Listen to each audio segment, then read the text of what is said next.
ನಮಸ್ಕಾರ. ಇವತ್ತು ನಾನು ತುಂಬಾನೇ ಡಿಫ್ರೆಂಟ್ ಆಗಿ ಹೂಕೋಸ್ ರೈಸ್ ಅಥವಾ ಕಾಲಿಫ್ಲವರ್ ರೈಸ್ನ ಹೇಗೆ ಮಾಡ್ಕೊಳ್ಳೋದು ಅಂತ ವಿಡಿಯೋನ ಶೇರ್ ಮಾಡ್ಕೊಳ್ತಾ ಇದ್ದೀನಿ. ಇದನ್ನು ಸಣ್ಣದಾಗಿ ತುರಿದು ಸೇರಿಸ್ಕೊಳ್ಳೋ ಬದಲು ಸಣ್ಣ ಪೀಸ್ ಆಗಿ ಕಟ್ ಮಾಡಿಕೊಂಡು ಫ್ರೈ ಮಾಡಿ ಈ ರೀತಿ ರೈಸಿಗೆ ಸೇರಿಸ್ಕೊಂಡು ಒಗ್ಗರಣೆ ಮಾಡಿಕೊಂಡ್ರೆ ಒಂದು ರೀತಿ ಗೋಬಿ ರೈಸ್ನ ತಿಂದಷ್ಟೇ ಮಜಾ ಇರುತ್ತೆ. ಬನ್ನಿ ಈಗ ಇದನ್ನು ಹೇಗೆ ಮಾಡ್ಕೊಳ್ಳೋದು ಅಂತ ನೋಡೋಣ. ಮೊದಲಿಗೆ ಒಂದು ಪ್ಯಾನ್ಗೆ 1 ಟೇಬಲ್ ಸ್ಪೂನ್ ಅಷ್ಟು ಎಣ್ಣೆನ ಸೇರಿಸ್ಕೊಂಡಿದ್ದೀನಿ. ಎಣ್ಣೆ ಬಿಸಿಯಾಗಿದ್ದಾದಮೇಲೆ ಉಪ್ಪು ನೀರಲ್ಲಿ ಕ್ಲೀನ್ ಮಾಡ್ಕೊಂಡಿರುವಂತಹ ಹೂಕೋಸನ್ನು ಈ ರೀತಿ ಸೇರಿಸ್ಕೊಂಡಿದ್ದೀನಿ. ಇದ್ರ ಜೊತೆಗೆ 1 ಚಿಟಿಕೆಯಷ್ಟು ಅರಿಶಿಣ ಪುಡಿ ಹಾಗೆ 1 ಚಿಟಿಕೆಯಷ್ಟು ಉಪ್ಪನ್ನು ಸೇರಿಸಿ ಈ ಹೂಕೋಸನ್ನು ಚೆನ್ನಾಗಿ ಫ್ರೈ ಮಾಡ್ಕೊಳ್ಬೇಕಾಗುತ್ತೆ. ಒಂದು 3 ರಿಂದ 4 ನಿಮಿಷ ಕಡಿಮೆ ಊರಿನಲ್ಲಿ ಚೆನ್ನಾಗಿ ಫ್ರೈ ಮಾಡ್ಕೊಳ್ಳಿ. ಸ್ವಲ್ಪ ಲೈಟ್ ಗೋಲ್ಡನ್ ಬ್ರೌನ್ ಬರೋವರೆಗೂ ಫ್ರೈ ಮಾಡಿಕೊಂಡ್ರೆ ಇದು ರೈಸ್ ಜೊತೆ ತುಂಬಾ ಚೆನ್ನಾಗಿ ಟೇಸ್ಟಿಯಾಗಿರುತ್ತೆ. ನೀವು ನೋಡ್ತಾ ಇರ್ಬೋದು, ಇಷ್ಟಾದರೆ ಸಾಕಾಗುತ್ತೆ. ಇಷ್ಟಾಗಿದ್ದಾದಮೇಲೆ ಇದನ್ನು ಒಂದು ಪ್ಲೇಟಲ್ಲಿ ಎತ್ತಿಟ್ಕೊಳ್ಳೋಣ. ಯಾರಾದರೂ ಹೊಸದಾಗಿ ನಮ್ಮ ವಿಡಿಯೋನ ನೋಡ್ತಾ ಇದ್ದರೆ ನಮ್ಮ ಚಾನಲ್ನ ಸಬ್ಸ್ಕ್ರೈಬ್ ಮಾಡಿಕೊಂಡು ಸಪೋರ್ಟ್ ಮಾಡಿ. ಈಗ ಅದೇ ಪ್ಯಾನ್ಗೆ ಮತ್ತೆ 1 ಟೇಬಲ್ ಸ್ಪೂನ್ ಅಷ್ಟು ಆಯಿಲ್ನ ಸೇರಿಸ್ಕೊಳ್ತಾ ಇದ್ದೀನಿ. ಆಯಿಲ್ ಬಿಸಿಯಾಗಿದ್ದಾದಮೇಲೆ ಸ್ವಲ್ಪ ಸಾಸಿವೆ ಹಾಗೆ ಸ್ವಲ್ಪ ಜೀರಿಗೆನ ಕೂಡ ಸೇರಿಸ್ಕೊಂಡು ಒಂದು ಸಣ್ಣ ಈರುಳ್ಳಿನ ಸಣ್ಣದಾಗಿ ಕಟ್ ಮಾಡಿ ಸೇರಿಸ್ಕೊಳ್ತಾ ಇದ್ದೀನಿ. ಈ ಈರುಳ್ಳಿನ 1 ನಿಮಿಷ ಚೆನ್ನಾಗಿ ಫ್ರೈ ಮಾಡ್ಕೊಳ್ಳೋಣ. ಮಕ್ಕಳಿಗೆ ಲಂಚ್ ಬಾಕ್ಸ್ಗೆ ತುಂಬಾ ಕ್ವಿಕ್ ಆಗುವಂತಹ ರೆಸಿಪಿ ಹಾಗೆ ತುಂಬಾ ಹೆಲ್ದಿ ಕೂಡ. ನೀವು ಒಂದ್ಸಲ ಈ ರೆಸಿಪಿನ ಟ್ರೈ ಮಾಡಿ.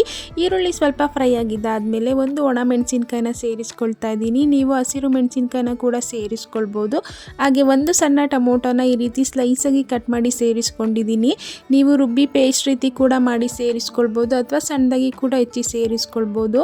ಹಾಗೆಯೇ ಇದ್ರ ಜೊತೆಗೆ ಒಂದು ಅರ್ಧ ಟೀ ಸ್ಪೂನ್ ಅಷ್ಟು ಶುಂಠಿ ಬೆಳ್ಳುಳ್ಳಿ ಪೇಸ್ಟನ್ನು ಕೂಡ ಸೇರಿಸ್ಕೊಂಡು ಈ ಶುಂಠಿ ಬೆಳ್ಳುಳ್ಳಿ ಪೇಸ್ಟ್ ಹಸಿ ಸ್ಮೆಲ್ ಹೋಗೋವರೆಗೂ ಹಾಗೆ ಟೊಮೊಟೊ ಸ್ವಲ್ಪ ಲೈಟಾಗಿ ಸಾಫ್ಟ್ ಆಗೋವರೆಗೂ ಚೆನ್ನಾಗಿ ಫ್ರೈ ಮಾಡ್ಕೊಳ್ಳೋಣ. ನೀವಿವಾಗ ನೋಡ್ತಾ ಇರ್ಬೋದು, ಟೊಮೊಟೊ ಎಲ್ಲ ಲೈಟಾಗಿ ಸಾಫ್ಟ್ ಆಗಿದೆ. ಈ ಟೈಮಲ್ಲಿ ಒಂದು ಅರ್ಧ ಟೀ ಸ್ಪೂನಷ್ಟು ಅಚ್ಕಾರದ ಪುಡಿ ಹಾಗೆ ಒಂದು ಅರ್ಧ ಟೀ ಸ್ಪೂನಷ್ಟು ಧನಿಯಾ ಪುಡಿ, 1 ಚಿಟಿಕೆಯಷ್ಟು ಅರಿಶಿಣ ಪುಡಿ ಹಾಗೆ ರುಚಿಗೆ ತಕ್ಕಷ್ಟು ಉಪ್ಪನ್ನು ಸೇರಿಸ್ಕೊಂಡು ಚೆನ್ನಾಗಿ ಮಿಕ್ಸ್ ಮಾಡ್ಕೊಳ್ಳೋಣ. ಯಾವಾಗಲೂ ಒಂದೇ ಥರ ಬ್ರೇಕ್ಫಾಸ್ಟ್ನ ಮಾಡ್ತಾ ಇರ್ತೀವಿ. ಒಂದ್ಸಲ ಈ ರೀತಿಯಾಗಿ ಡಿಫ್ರೆಂಟಾಗಿ ಮಾಡಿ ನೋಡಿ, ಮಕ್ಕಳಿಗೂ ತುಂಬಾ ಇಷ್ಟ ಆಗುತ್ತೆ. ಎಲ್ಲ ಚೆನ್ನಾಗಿ ಮಿಕ್ಸ್ ಮಾಡ್ಕೊಂಡಿದ್ದಾದಮೇಲೆ ಈ ಟೈಮಲ್ಲಿ ನಾನು ಸ್ವಲ್ಪ ಕರಿಬೇವಿನ ಎಲೆಗಳನ್ನ ಸೇರಿಸ್ಕೊಂಡಿದ್ದೀನಿ. ಈ ಟೈಮಲ್ಲಿ ಸೇರಿಸ್ಕೊಳ್ಳೋದ್ರಿಂದ ಈ ರೈಸ್ಗೆ ಒಂದು ಒಳ್ಳೆ ಡಿಫ್ರೆಂಟ್ ಫ್ಲೇವರ್ ಸಿಗುತ್ತೆ. ಎಲ್ಲನೂ 1-2 ನಿಮಿಷ ಚೆನ್ನಾಗಿ ಮಿಕ್ಸ್ ಮಾಡ್ಕೊಂಡಿದ್ದಾದಮೇಲೆ ಒಂದು ಸಣ್ಣ ಗ್ಲಾಸಲ್ಲಿ ಅರ್ಧ ಗ್ಲಾಸಷ್ಟು ನೀರನ್ನು ಸೇರಿಸ್ಕೊಳ್ತಾ ಇದ್ದೀನಿ. ನೀರನ್ನು ಸೇರಿಸಿದ್ಮೇಲೆ 1-2 ನಿಮಿಷ ಈ ಮಸಾಲೆನ ಚೆನ್ನಾಗಿ ಕುಕ್ ಮಾಡ್ಕೊಳ್ಬೇಕಾಗುತ್ತೆ. ಸ್ವಲ್ಪ ಆಯಿಲ್ ರಿಲೀಸ್ ಆಗೋವರೆಗೂ ಚೆನ್ನಾಗಿ ಕುಕ್ ಮಾಡ್ಕೊಳ್ಳೋಣ. ಮಸಾಲೆ ಈಗ ಚೆನ್ನಾಗಿ ಕುಕ್ ಆಗಿದೆ. ಈ ಟೈಮಲ್ಲಿ ನಾನು ಇದಕ್ಕೆ ಮೊದಲೇ ಫ್ರೈ ಮಾಡಿ ಎತ್ತಿಟ್ಕೊಂಡಿರುವಂತಹ ಕಾಲಿಫ್ಲವರ್ನ ಸೇರಿಸ್ಕೊಂಡಿದ್ದೀನಿ. ಈ ಕಾಲಿಫ್ಲವರ್ನ ಈ ಮಸಾಲೆ ಜೊತೆ ಮತ್ತೆ 1-2 ನಿಮಿಷ ಚೆನ್ನಾಗಿ ಕುಕ್ ಮಾಡಿಕೊಂಡ್ರೆ ಈ ಕಾಲಿಫ್ಲವರ್ ಮಸಾಲೆ ಎಲ್ಲ ಚೆನ್ನಾಗಿ ಇಟ್ಕೊಂಡು ತುಂಬಾ ಟೇಸ್ಟಿಯಾಗಿ ಬರುತ್ತೆ.